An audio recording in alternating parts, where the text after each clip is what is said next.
180, my brioche goes in, and then I'm going to add some steam at the bottom, a lot. And in the meantime, I'm going to be closing the door. Shut the door, and then the timing, 20 minutes.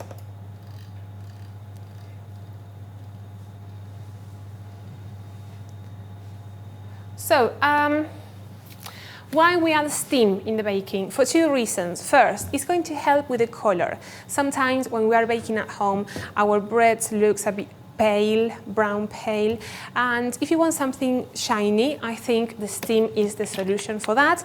And also, the steam is going to delay the coagulation of the crust, so that means our brioche can expand a little bit more in the first 5 minutes of the baking. So add steam in a water bottle or some ice cubes, always at the bottom, and then you shut the door, and that's it. You need to add always the steam or the water at the beginning of the baking. If you forgot, that's okay. Don't open it again and add the ice cubes. It's too late. You remember for the next one, okay?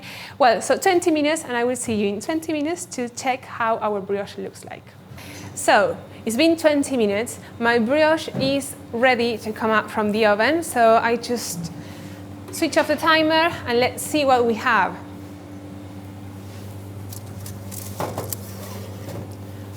Oh my God. Look at this. Beautiful.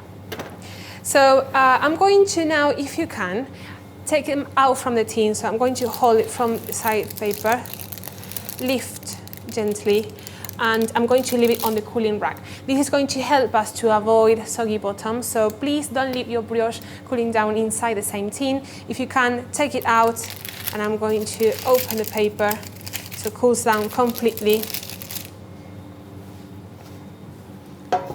Perfect. Now, how do we know that this is fully baked? First, it's going to be the color. The second thing that you can check is the bottom of your loaf. So I'm going to hold it with my glove. Nice, shiny, golden bottom, and I'm going to tap, and you need to be able to hear a hollow sound. If you can hear that, that means your brioche is ready.